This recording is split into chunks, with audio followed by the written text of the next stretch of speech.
अलौकिक न्हावे लोकांप्रती.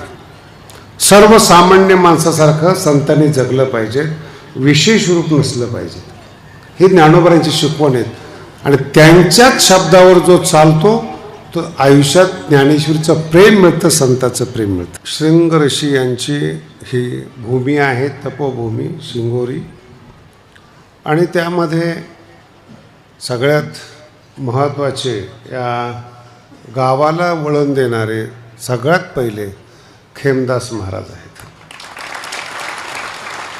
आणि मग त्यांच्याच काळामध्ये भगवान बाबा, वामन भाऊ, नारायण महाराज हळूहळू आले. एक हिरो असतो पा, हिरो, त्याचं एक आकर्षण असतं. जेवढी तरुण पिढी आहे ना, तरुण पिढी, म्हाताऱ्या माणसाला तर पहिलाच राग असतो, त्याला स्वतःचाच राग असतो. तो पिढीचा काय, त्याचं शरीर चालत नाही, त्याला ऐकू येत नाही, त्याला दिसत नाही. हळूहळू शक्ती क्षीण होते, ती स्वतःवर राग व्हायच्या ऐवजी दुसऱ्यावर राग होतो. मराठी कळली का? ज्ञानोबाची एक ओवी सुंदर आहे, मस्त आहे. काय कीर्तन, कुहिला हाती काय खाये कोढी जायचं. कुष्ठरोगी असतो ना, कुष्ठरोगी, ते बोटं जातात बघा. त्याचे दोन प्रकारचे कुष्ठरोग असतात. एकाची बोटं जातात. आता जरी बोटं गेले काय, काय झालं काय, त्या हातातून रक्त येतं, कुठं कुठं माशी बसते त्याच्यावर. नीट आहे का? हे सगळे वेगळेच बोलणं आहे ज्ञानोबारायचं. ते जे व्यंग आहे, सडकेपणा आहे, तो त्याच्या अंगावरचा आहे. ज्ञानोबा सुंदर बोलतात, अरे तुझं अंग खराब झालेलं आहे, सडलेलं आहे, आणि माशीवर राग होतोस तू. रुसायला पाहिजे तुला स्वतःच्या शरीरावर. अंगा न रुसे कोडिया माशिया कोपे. विठाला विठाला.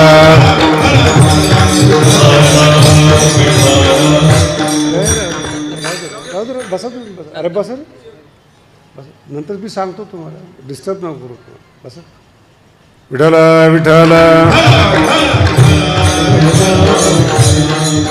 अंगा न रुसे, हे तुमचं आमचं जीवन आहे बरं का. नाही एखाद्याला बुद्धी, मग त्यांनी स्वतःवर रुसायला पाहिजे ना.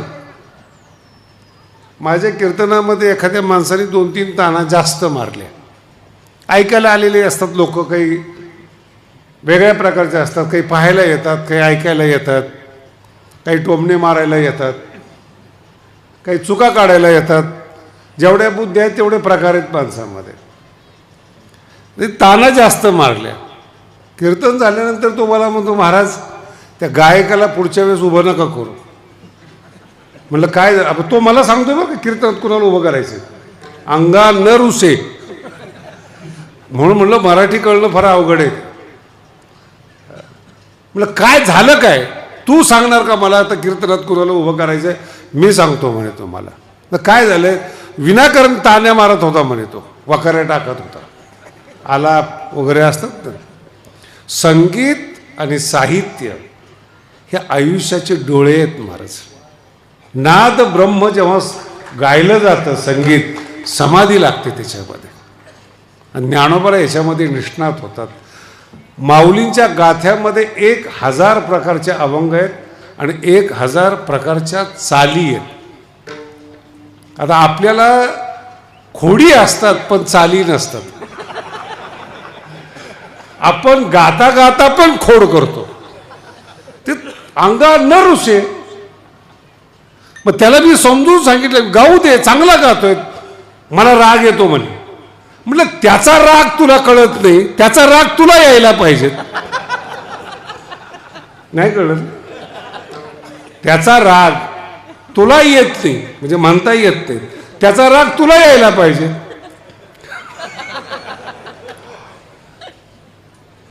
तर त्या रागावर तू रागवतोस की तो राग का गातोस? हा राग कुणावर काढायला पाहिजे? न कळणं हा आपला दोष आहे. मराठी आहे का? न कळणं हा आपला दोष आहे. तो दोष जावा म्हणून सप्ताह, कळावा म्हणून सप्ताह, मनोरंजन म्हणून सप्ताह नाहीत, पैशाची उधळण नाही. ज्ञानेश्वरी न कळण्याचा दोष जावा म्हणून ज्ञानेश्वरी, म्हणून गाथा आहे. उगत त्यांना काहीतरी सुचलं. आता ज्ञानेश्वरी नाही कळत, माऊलीवर का रागवतो? कोडी आहेस ना, कोडी कळलं ना, व्यंग असलेली. जीवनामध्ये व्यंग आहेत. काही लोकांना बुद्धी नाही, काही लोकांना गळा आहे आणि काही लोकांना नरड आहे. मग आता नाही दिलं देवानी एखादी गोष्ट, त्याला दुरुस्त करायला पाहिजे. हा मानवी जीवनाचा भाग आहे, अत्यंत मोठा भाग आहे. पैसा नाही ना कमवण्याची जिद्द पाहिजे, श्रीमंत होण्याची जिद्द पाहिजे. हे पुरुषार्थ शिकवणारे ज्ञानोबा आहेत बरं का. नाही हे स्वाभाविक आहे, कमवणं हा पुरुषार्थ आहे. पैसा नसताना जन्माला आलो, नसलेल्या घरी आलो, दारिद्र्यात जन्माला आलो, पण भारत एक असा देश आहे, मनुष्य एक असा जन्म आहे, नाही ते कमवता येतं.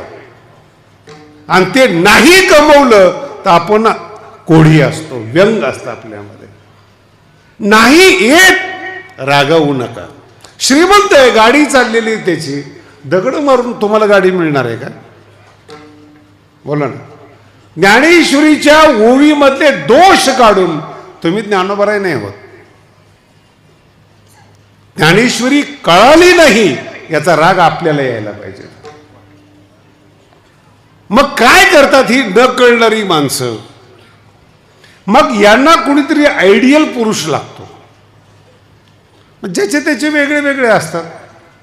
मुली असतात, तरुण मुली एखाद्या पिक्चरमध्ये हिरोईनची साडी पाहतात, मार्केटमध्ये ती साडी येते. साडी घातल्याने तुम्ही हिरोईन होत नाहीत हे कळत नाही, त्याला आपण काय करणार? खूप कठीण आहे बरं का कळायला. हिरोईनची साडी घातली तुम्ही, व्हाल का हिरोईन एखादी? अंगा न रुसे. आपण व्यवस्थित मेहनत करत नाही, साडीला नाव ठेवून काही फायदा येत. हे फार ज्ञानोबांचं सूत्र वेगळं आहे. मग हे काय करतात? एक आयडियल पुरुष असतो, त्याचे केस कसे आहेत, त्याचं बोलण्याची स्टाईल कशी आहे, तो डायलॉग कसा फेकतो. मग व्यवहारामध्ये लोक तसे वागतात.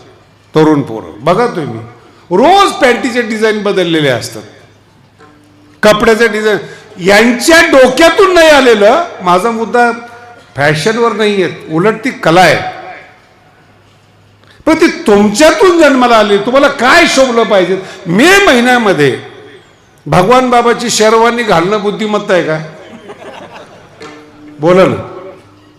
महिना कोणता आहे? आणि शेरवानी, तुझी शेरवानी घातली, आतलं शरीर कुठून आणणार? बाहेरून सजवता येतं. अंगा न रुसे हे व्यंग आहे. बाहेरून सजवता येतं, आतली बुद्धिमत्ता आणता येत नाही. ज्ञानेश्वरीवर रागवता येतं, ज्ञानेश्वरी कळणं अवघड आहे.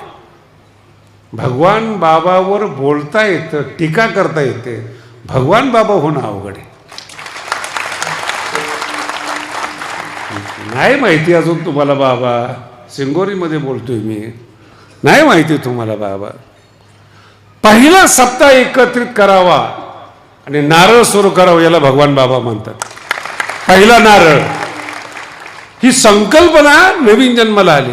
अख्खा महाराष्ट्र आता नारळ करतो. ज्याची लायकी नाही तो पण नारळी सप्ताह करतोय. बघा तुम्ही किती सप्ताह झाले मराठवाड्यात. आणि दुष्काळातच का? मला मी व्यंग नाही करत, याला म्हणतात आयडियल हिरो. बाबांनी सुरू केलं ना, पूर्ण महाराष्ट्रात नारळी सप्ते सुरू झाले. बाबासारखा फेटा सुरू झाला, बाबासारखं सगळं. पण बाबासारखी ज्ञानेश्वरी कोण वाचणार हो? ज्याला व्हायचं ना भागवा, त्याला पाण्यावर बसवा.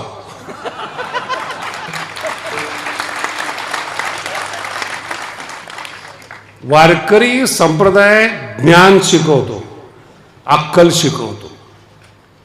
हे हे पक्क ज्ञानेश्वरीचा अर्थ काय? ज्ञान ईश्वरी, ज्ञानाची देव म्हणजे ज्ञानेश्वरी. ती वाचायची ह्याच्याकरता त्या ज्ञानाने ईश्वरापर्यंत पोहोचता आलं पाहिजे. हे वारकरी संप्रदाय आहेत. बाकी सगळं बंकच आहे. का सुरू केले?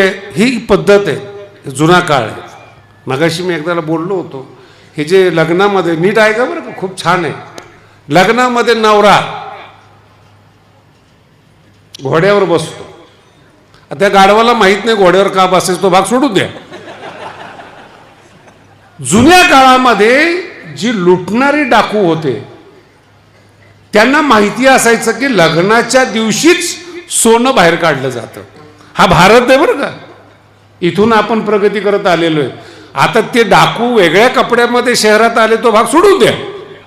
पूर्वी ते घराला लुटायचे, आता देशाला लुटतात. पण डाकूची वृत्ती बंद झालेली नाही, कपडे बदललेत त्यांचे. पूर्वीचं डाकू म्हणजे घोडा, मर्सिडीज नव्हती ना तेव्हा, फेटा, काळा गंध लावलेला. बघा तुम्ही जुने डाकू. आता जरा कपडे बदललेले आहेत. मी कशाला बोलू कीर्तनात. आणि आता सेफ मध्ये आले. एखादा डाकू पकडला तर शिक्षा होते, तो भाग सोडून द्या. मग काय करतात की ते सोनं जे बाहेर काढलेलं आहे त्याला लुटण्याकरता गावाला डाकू वेढा मारतात. नीट आहे का? गावाला. आणि त्या घराला लुटतात सोन्याने. आजही लुटतात, तो भाग सोडून द्या. पण त्या काळात मग तो जो नवरदेव आहे, जो घोड्यावर बसलेला आहे, ज्याच्या कमरेला तलवार दिलेली आहे आणि ज्याच्या डोक्यावर फेटा आहे, त्याचा अर्थ असा आहे जर कुणी वार केला तर त्या फेट्याने त्याचं रक्षण करावं आणि किमान घरातली आबरू जाऊ नये. नीट आहे का? म्हणून बसलेल्या घोड्यावर दुल्हन जी आहेत, नवरी जी आहेत, तिला बसवायचं, त्यांनी पळून जायचं. ही आपली संस्कृती आहे, ही परंपरा आहे. आता काय आहे? आता कोण न्यायला लागले तुला पळवून? घोड्यावर बसलेल्या नवरदेवला तलवार चालवता आली पाहिजे. आता त्याला धरायला 2 माणसं असतात, कसं बसायचं ते. काही काही घोडे सुद्धा वजन सहन करू शकत नाही वरच्या गाढवाचं.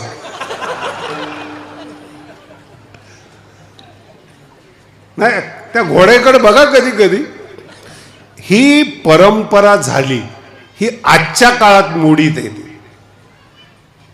ज्ञान परंपरा पाहिजे. सकार दिंडी म्हणजे काय? जुन्या काळामध्ये पताके घेऊन चालत होते. अहो, लोकसंख्याच कमी होती.